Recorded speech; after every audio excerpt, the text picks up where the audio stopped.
Hi Kannayya, నీకు రాక్షసుడంటే ఎవరో తెలుసా? రాక్షసుడంటే బ్యాడ్ బాయ్ అన్నమాట. ఈరోజు ఒక రాక్షసుడి గురించి తెలుసుకుందాం, సరేనా? అప్పట్లో భస్మాసుర అనే రాక్షసుడు ఉండేవాడు. ఒకరోజు ఆ రాక్షసుడు శివుడి కోసం చాలా తపస్సు చేస్తాడు. చాలా ఇయర్స్ తపస్సు చేసిన తర్వాత ఆ భస్మాసురకి శివుడు ప్రత్యక్షమవుతాడు. నీ తపస్సు నాకు చాలా నచ్చింది, నీకు ఏం కావాలి కోరుకో అంటాడు శివుడు. శివుడు చాలా మంచివాడు కన్నయ్య, తెలుసా? బ్యాడ్ బాయ్స్కి కూడా గిఫ్ట్ ఇస్తాడు.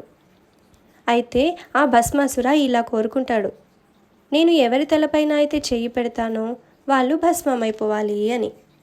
శివుడు ఏం ఆలోచించకుండా సరే అంటాడు.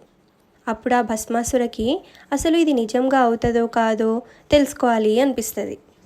మరి ఎవరి తలపైన చెయ్యి పెట్టాలి అని ఆలోచించగానే అక్కడ శివుడు కనిపిస్తాడు.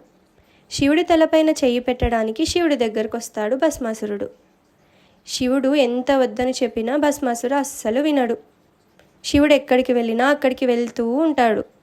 అప్పుడు సడన్గా శివుడు మాయమైపోయి అక్కడికి ఒక అందమైన అమ్మాయి వస్తుంది.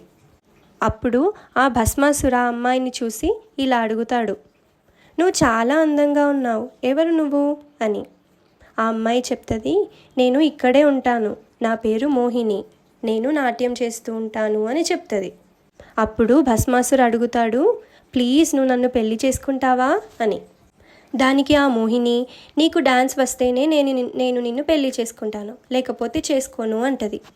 అప్పుడు ఆ భస్మాసుర, నాకు డాన్స్ రాదు, ప్లీజ్ నాకు నేర్పించవా అని అడుగుతాడు. అప్పుడు ఆ మోహిని, సరే అయితే నేను ఎలా అయితే డాన్స్ చేస్తానో అలానే నువ్వు కూడా చెయ్యి అని అంటది. అప్పుడు భస్మాసుర సరే అంటాడు. మోహిని ఎలా అయితే డాన్స్ చేస్తుందో భస్మాసుర కూడా అలానే చేయడానికి ట్రై చేస్తూ ఉంటాడు. తనకు శివుడిచ్చిన వరం గురించి మర్చిపోతాడు భస్మాసుర. మోహిని అలానే డాన్స్ చేస్తూ చేస్తూ తన చెయ్యిని తలపైన పెట్టుకుంటుంది. భస్మాసుర కూడా తన చెయ్యి తీసి తలపైన పెట్టుకుంటాడు. అంతే, భస్మాసుర భస్మమైపోతాడు, అంటే చనిపోతాడనమాట. అప్పుడు సడన్గా ఆ మోహిని విష్ణు అవతారంలోకి వచ్చేస్తుంది. అంటే ఆ మోహిని ఎవరో అర్థమైందా కన్నయ్య? ఆ మోహిని ఎవరో కాదు, విష్ణుమూర్తి. శివుడిని కాపాడడానికి విష్ణుమూర్తి వచ్చాడన్నమాట.